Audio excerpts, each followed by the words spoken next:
Kinben Book 5, Chapter 34. Napaseryoso si Calvin sa sinabi ni Mendez at ang mga tropa niya ay napakuyong bigla sa lakas loob na pagbanat nito sa kanilang bossing. Sina Rare at Tank nga ay nagulat din sa sinabing iyon ni Mendez dahil parang wala raw sa itsura nito ang babanat ng ganoon. Anong ibig mong sabihin? Seryosong wika ni Calvin. Kung hindi raw magiging maganda ang sagot ni Mendez, ay magpapatalo na siya sa larong ito. Bumuntong hininga si Ricky at tumingin sa kanilang kalaban na naghihintay sa pagkilos nilang dalawa. Game na. Naghihintay ang kalaban natin, sir. Aabangan ko na lang na pasahan ninyo ako. Maglaro lang kayo base sa gusto ninyo. Sambit ni Ricky na tinapik pa sa braso si Calvin. Nayabangan naman ang barkada ni Calvin na parang gustong pumasok sa loob ng court upang kumprontahin ito. Ano, tuloy pa ba ang laro natin? Ayaw na ba ninyo? Natatawang wika naman ni Ron, habang si Manzano naman ay seryosong tumingin kay Ricky. May hindi pagkakaunawaan ng dalawa. Pangit ito sa laro pero wala na kami magagawa. Sabi nga ni Manzano sa sarili at bumaling na rin si Barrientos. Paanong naging boring akong kakampi? Siya nga itong tamad sa loob ng court. Sabi nga sa sarili ni Barrientos nang mahawakan na niya ang bola. Hinarangan niya kaagad siya ni Macapagal. Gaya niyan, nakatayo ka lang, hindi ka kumikilos. Sabi pa niya sa sarili nang mapatingin kay Mendez na naglalakad na naman papunta sa right side habang kasabay si Manzano. Sumubok naman si Macapagal na sumundot sa bola. Kaso, naiiwas ito ni Barrientos at mabilis na gumalaw ang mga paa at humakbang paatras para magpakawala agad ng jump shot. Harapan nga niyang tinirahan ng defender niya na kinatakbo naman ni Manzano para sa rebound. Mukhang matatalo si na Calvin ito. Nasabi na nga lang ni Tank habang si Rare naman ay napatingin kay Mendez. Narinig kasi nito ang sinabi ni Ricky sa kanyang kaibigan at mukhang hindi nakuha ni Calvin ang gusto nitong sabihin. Nagmintis na naman ang tira ni Barrientos na nakaramdam ng kaunting inis. Parang malas daw ang kamay niya at pagtingin niya sa ilalim ng basket ay nakita na lang niya si Manzano na tumalo na para sa rebound. Kasunod nga rin ito ay ang pagseryoso ng lahat dahil si Mendez ang dumakot ng bola sa ere at sa paglapag nito ay agad itong mapangiti. Hindi naman pwedeng matalo kami. Sambit nga ni Ricky at isang mabilis sa paglayo kay Manzano ang kanyang ginawa dahil aagawin ito ang bola. Pinatalbog nga ni Mendez ang bola ng mababa at inilabas ito sa arko ng tres para sa possession nila. Madikit at agresibong depensa naman ang ibinigay sa kanya ni Manzano. Napaseryoso naman si Rare nang pagmasdan ang galaw ng bola sa palad ni Mendez. Aatake na siya, wika nito. Bumigla ng galaw si Mendez pa kanan at si Manzano ay agad ding kumanan. Kasunod din noon ay ang pagtalikod ni Ricky at sinandalan niya ang 6-0 niyang defender na kinaseryoso rin ni na Macapagal at Barrientos. Post move. Sige, sabi naman ni Manzano na inihanda ang kanyang lakas. Nang umatras na nga si Mendez ay doon na siya napaatras at nawala ng balanse. Napaupo siya bigla at ang mga nanonood sa labas ng court ay napalunok nang sinundan iyon ni Mendez ng pag-atake sa basket. Tumalon siya sa ere at dito naman lumitaw si Macapagal at nang pakawala niya ang bola ay natamaan ng palad nito iyon. Isang block ang nangyari at sa paglapag ng dalawa ay agad na napangisi si Ron. Kaso walang pakialam si Mendez doon dahil hinabol niya ang bola at pagkahawak niya roon ay doon naman napahabol sina Manzano at Macapagal dahil titira siya. Sa paglapit ng dalawa ay siya namang pagguhit ng bola papunta sa sahig ng court at makikita ang pagdiretso ito sa kakampi niyang si Calvin. Si Rare nga ay napangiti nang makita ang nangyari at si Barrientos naman ay napaseryoso nang makita ang masayang ngiti ng kakampi niyang si Mendez. Ikaw na ang bahala.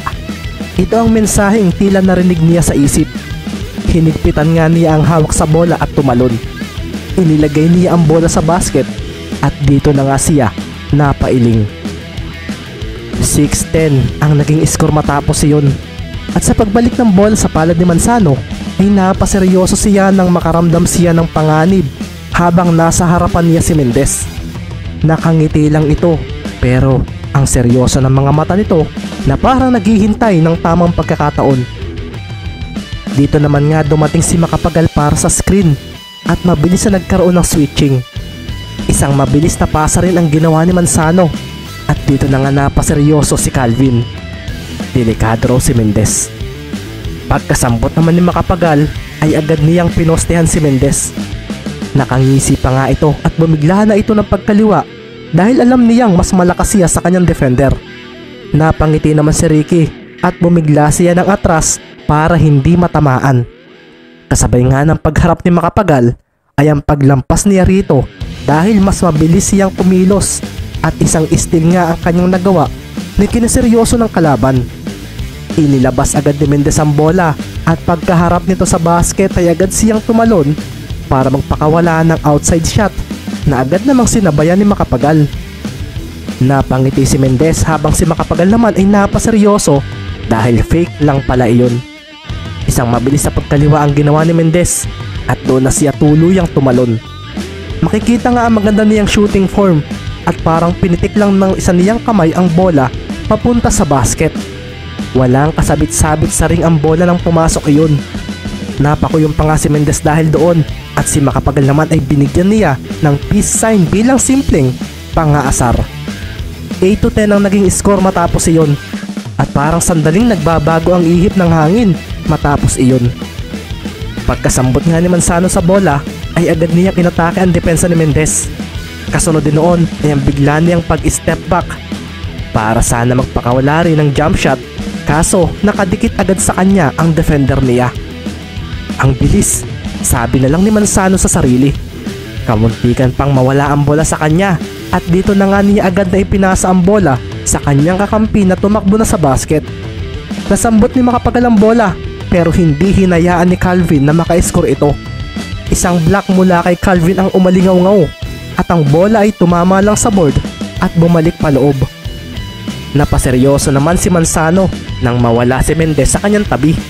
Naroon na nga ito sa harapan ng basket na kung saan ay sinambot na nito ang bola. Si Calvin naman ay napangiti nang makita ito at agad nga niyang binax out si Macapagal para magbigay ng luwag na daan sa kanyang kakampi.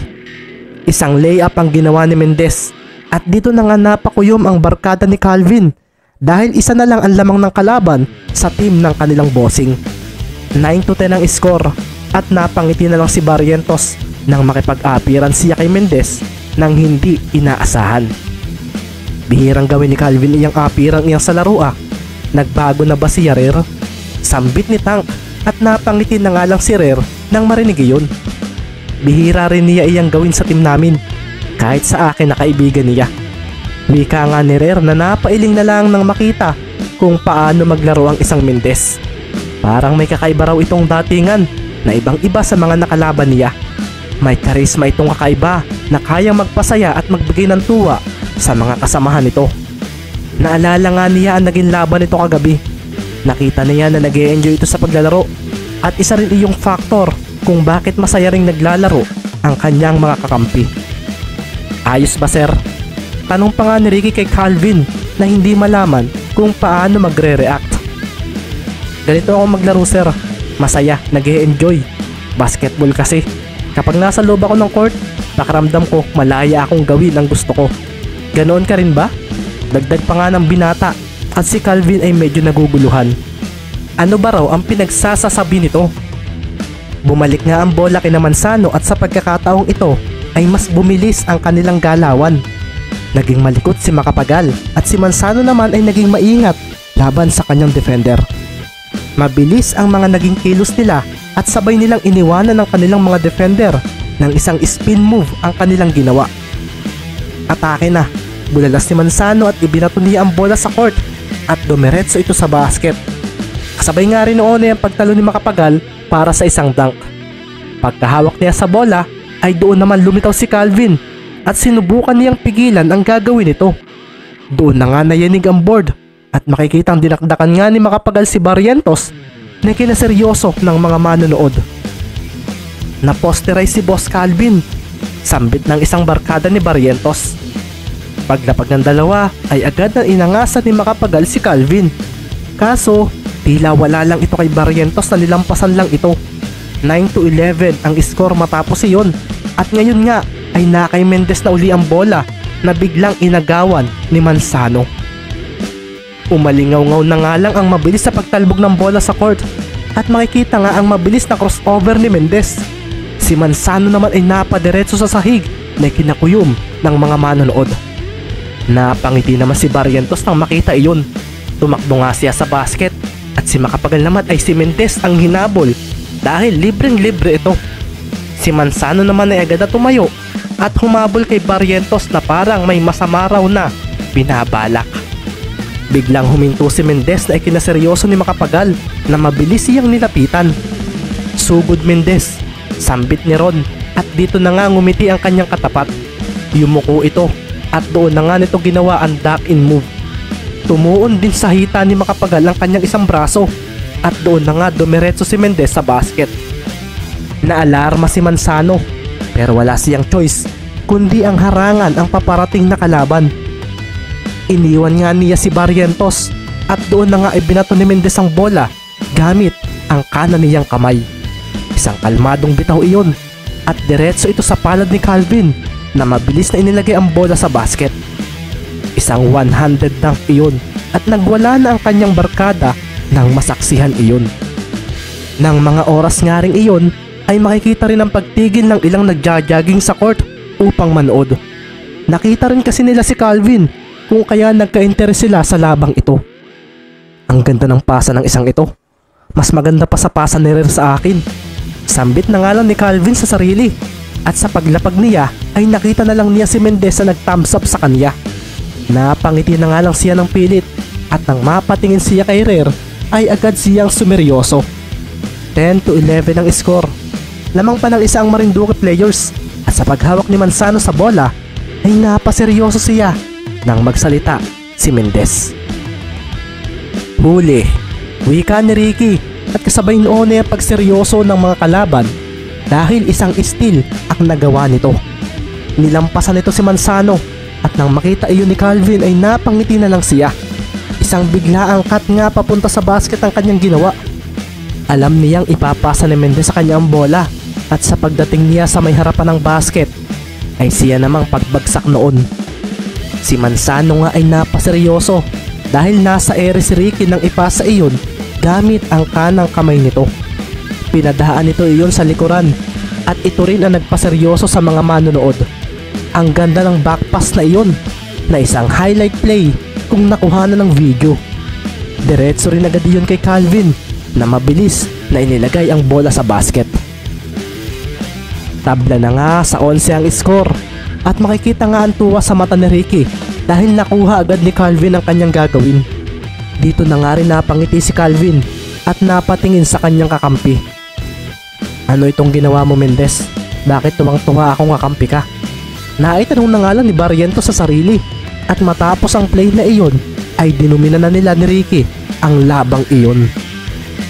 Umalingaw-ngaw nga ang apira ni Mendez at Barrientos sa ilalim ng basket matapos ang no-look alley-oop pass ni Ricky sa kanyang kakampi na idinakdak ang bola sa harapan ni Macapagal na napaatras na lang dahil sa pagkahuli nito sa pagtalon. Nagwala rin ang mga nanonood dahil sa play na iyon at makikita na nga ang paghingal mula kina Macapagal at Manzano. Bakit parang ang lakas ng chemistry nila? Basang-basa na kaagad nila ang galaw ng isa't isa. Sambit ni Manzano sa sarili. Ang lakas nila, wala tayong magawa. Sambit nga ni Macapagal na napailing na lang dahil 15-19 na ang score matapos iyon. Ngayon ko lang nakita si Calvin na ganyang maglaro parang tuwang-tuwa. Nasabi na nga lang ni Tank at napatawa na nga lang si Rer nang makita ang mata ng kanyang kaibigan. Si Mendez lang pala magpapabalik ng ganyan mong paglalaro, Calvin. Mas lalo tuloy naging interesante ang Mendez na ito. Excited na akong makatapat ang isang ito. Sabi na nga lang ni Rer sa sarili. Sumablay ang tira ni Manzano at si Calvin ang kumuha ng rebound. Kasabay noon ay ang paglabas niya rito. Dito na nga niya inatake ang basket na ikinatras ni Macapagal dahil parang lalo raw itong lumakas at sa pagtalo nito ay doon na nga nabigla ang mga nakakakilala kay Calvin. Si Manzano ay nabigla nang lumampas sa kanya ang bola. Si Bossing nag-no-look pass, turnover iyan, sabi ng isang nanonood dahil walang tao sa pupuntahan nito. Aba, Rare, anong nangyari kay Calvin? Tanong naman ni Tank. Hindi ko rin alam, sagot ni Rare. Wala sa tama ang pasang iyon pero lumitaw si Mendez sa kung saan ito pupunta. Ito ang nag-adjust at sa paglapag ni Macapagal at Barrientos sa ilalim ng basket ay siya namang pagtira ni Mendez ng isang press ang pantapos sa labang ito. Napatingin na nga lang si Sus at Ron kay Mendez at sa umarkong bola habang si Calvin naman ay napangiti habang nakatingin sa kabilang direksyon. Alam na kasi niya ang mangyayari at doon na nga pumasok ang bola sa basket.